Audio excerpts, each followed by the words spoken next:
कल से पुलिस आरक्षी परीक्षा आरंभ होने को है। अतः यह तय है कि 17 और 18 को पुलिस आरक्षी परीक्षा काफी निगरानी में होगी। बताते चलें कि इस संदर्भ में पेपर आउट कराकर नकल करने वाले गिरोह का स्वाट सर्विलांस टीम तथा नौनारा व नंदगंज थाना पुलिस द्वारा गिरफ्तार किया गया है, जिसमें 8 अभियुक्त गिरफ्तार किए गए हैं, जिनके पास से पुलिस ने 6 लाख रुपए नगद और 21 लाख रुपए का चेक व भारी मात्रा में कुटरचित दस्तावेज व मोबाइल तथा इलेक्ट्रॉनिक डिवाइस बरामद किया है। आइए देखते हैं यह गिरफ्तारी किस प्रकार हुई है और इस संदर्भ में क्या कहते हैं हमारे पुलिस अधीक्षक ओमवीर सिंह। मैं जन धमाका टाइम्स से प्रदीप कुमार पांडे। एक बड़ी कामयाबी मिली है, साल्वर गैंग पकड़े गए हैं। क्या था पूरा मामला और कैसे कामयाबी मिली? जो पुलिस भर्ती बोर्ड की परीक्षा चल रही थी, इसी में कुछ क्योंकि हमारी सभी थानों की पुलिस, हमारी स्वाट सर्विलांस टीम इसमें सक्रिय थी, इसी में एक गोपनीय सूचना प्राप्त हुई कि कुछ लोग संरक्षण कराने की आड़ में लोगों से संपर्क कर रहे हैं। इस सूचना को जब डेवलप किया गया स्वाट और सर्विलांस टीम द्वारा, तो इस पूरे नेटवर्क का भंडाफोड़ हुआ है। ये लोग थाना नौनहरा क्षेत्र का एक दूरस्थ और बिल्कुल आबादी से कटा हुआ एक घर इन्होंने किराए पे लिया था बृहदाजपुर गांव में, और वहाँ रह के अपना इन्होंने प्रिंटिंग मशीन वगैरह वहाँ पर और फोटो कॉपियर वगैरह लगाए थे, जिसके माध्यम से ये पेपर अगर इन्हें प्राप्त होता तो उसका सॉल्यूशन निकाल के तत्काल इनके द्वारा ऐसे लोग जिनसे धन उगाही की जा रही थी, क्योंकि इनके पास से 6 लाख रुपए नगद भी मिले हैं, इनके द्वारा हर कैंडिडेट को ये दिलासा दी जा रही थी कि उसका सिलेक्शन कराएंगे, और 7-8 लाख रुपए में तय कर रहे थे। 1-1 लाख रुपए पेशगी कुछ लोगों के द्वारा इन्होंने चेक भी प्राप्त कर लिए थे, और 21 लाख के चेक भी इनके पास से प्राप्त हुए हैं।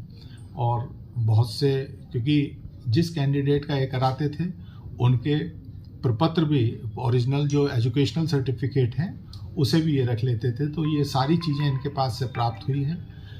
ये बड़ी संख्या में इनके जो एजेंट हैं वो पूरे पूर्वांचल में सक्रिय थे और लोगों से संपर्क कर रहे थे। लोग भी लालच में आने के कारण इनके उस ट्रैप में आ रहे थे। ना तो इनके पास कोई पेपर था, अभी कुछ नहीं था, केवल ये था कि जिस दिन पेपर होगा उस दिन इनके द्वारा ये करा दिया जाएगा। और इनके द्वारा ये भी लोगों को मैं विश्वास दिलाया गया है, क्योंकि इसकी कोई पुष्टि नहीं है कि पूर्व की जो एग्ज़ाम हुए हैं, अभी निकट भविष्य में सीटेट का हुआ था, उससे पहले कोई डीसी वाला जो एग्ज़ाम है सेंट्रल गवर्नमेंट वाला, उसमें इनके द्वारा ये विश्वास लोगों को दिलाया गया था कि उसमें भी इनके द्वारा भर्ती कराई गई है, क्योंकि जो अभ्यर्थी हैं वो जिन लोगों के अंदर कम कॉन्फिडेंस होता है, जल्दी प्राप्त करना चाहते हैं, ऐसे लोगों के लालच में आ जाते हैं। तो आज इनको गिरफ्तार करके 8 लोगों को भेजा जा रहा है। इसमें जब पूछताछ पे जानकारी हुई तो इनका जो मास्टरमाइंड है गोपेश यादव, उसके द्वारा ये बताया गया है कि वो कोस्ट गार्ड में पोरबंदर में सेवारत है, उसका एक और सहयोगी वहीं सेवारत है।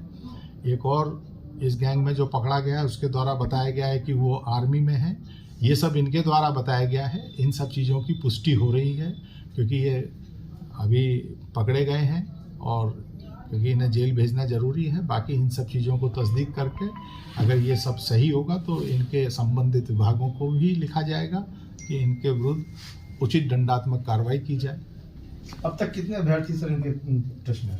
इनके टच में इनके एजेंट फैले हुए थे, और अभी जो हम लोगों को इनके पास से धनराशि मिली है करीब 6 लाख रुपए नगद, जो 1-1 लाख रुपए पेशगी आई है लोगों की।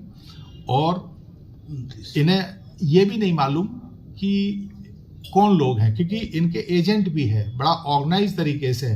क्योंकि इनकी बातों से ये जरूर लग रहा है कि ये पूर्व में भी किसी ना किसी एग्ज़ाम में इस तरह की हिमाकत कर चुके हैं, और करीब 28-29 लोग अभी तक इनके संपर्क में आ गए थे।